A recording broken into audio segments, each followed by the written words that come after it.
Hi, this is David Evans. I'm going to go through a quick video on the normalized gap lap indicator, which has been put out there by David Berardi and is available within the new forthcoming DV indicators plugin.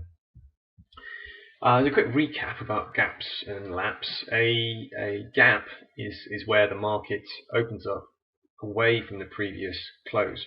So here's a clear example of a gap right here. The market the previous day closed here, the next day opened way up here, so that's a clear gap.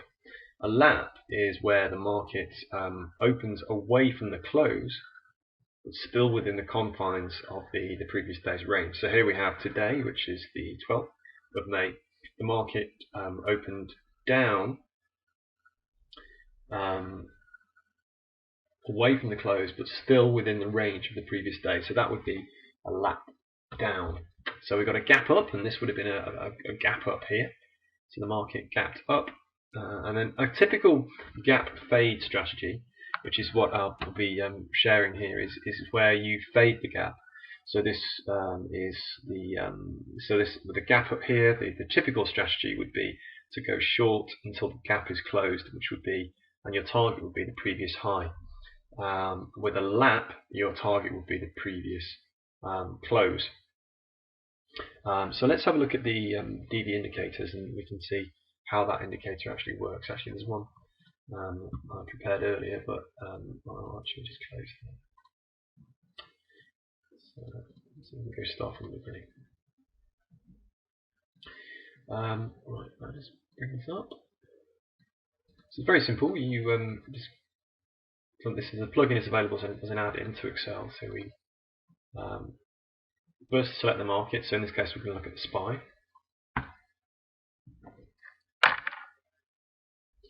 And the market, the program will first load the market, dividend adjusted, and it will give you a live update of where the indicator is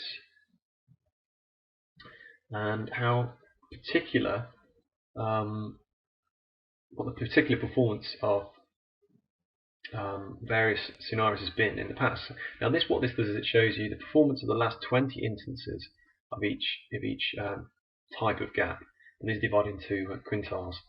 So we've got gap ups, laps down, and gaps down.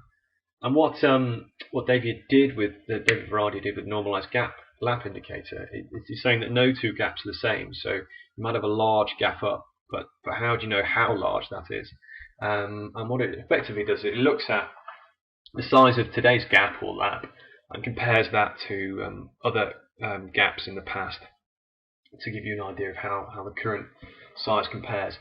Now the statistics here, like I said, so you've got here the quintile. I mean, this is in the top, so the top quintile of gaps here. So these are going in height order. So here, this first quintile means it'll be a very, very small gap, and as you would expect, in 95% of the time, the gap is filled. So and as you go higher up, the bigger the gap, the less likely it is to be filled. And the same with a gap down, a quintile 1, it's filled 100% of the time, but your average trade makes very little because it doesn't have to move very far. Versus a large gap down, which is filled 70% of the time with a fairly decent average trade profit and loss. So this gives you an idea of the context of the current trading behavior. And as you can tell, because it's been a fairly decent bull market, even with the recent wobbles, the fading gap lap down and gap ups, as in going long when there's a gap down, has been a pretty good strategy. And particularly with the gap downs, the large gap downs, this has been a particularly effective way of trading in the last 20 instances. What we can also see here is the current day's behavior. So market open 134.08, which was a lap down.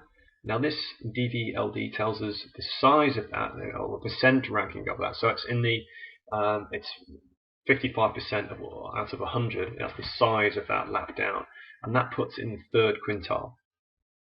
So we can have a quick look at the nicely indicated here. We can have a quick look at how this fits in terms of historically and how this has performed.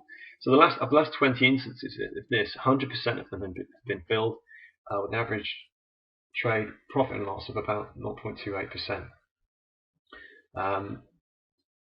That's based on your exit being the previous low.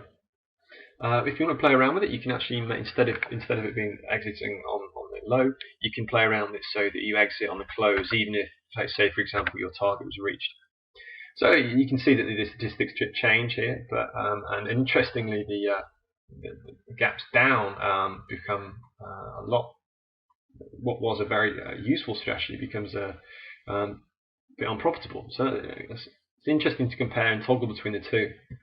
But still, a lap down, holding until the close, is a fairly decent strategy, especially in the third quintile here.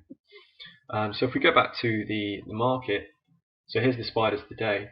We had a lap down. This is where it indicated here. So you'd have seen this, say the market, if we could rewind time and go on the hourly chart.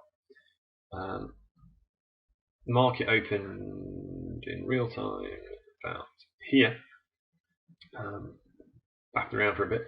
So let's just say you looked at the market open here. You would have been able to look at the statistics for that time and say, okay, that's a lap down. It's in the third quintile, and the risk reward, if holding until with the target of the previous low, then it's not a bad risk reward on that. So again, it's not to say that you would trade on this just on its own. You would probably have other inputs to help manage your trade, but it certainly would have given some indication that this gap would have been filled. And here we go. So if you, for example, wanted to use this with DVB or other mean reversion indicators, this could have been not a bad little signal. Okay, I hope this has been helpful. Any questions, you can give me an email on do.evans@yahoo.co.uk. Thanks very much.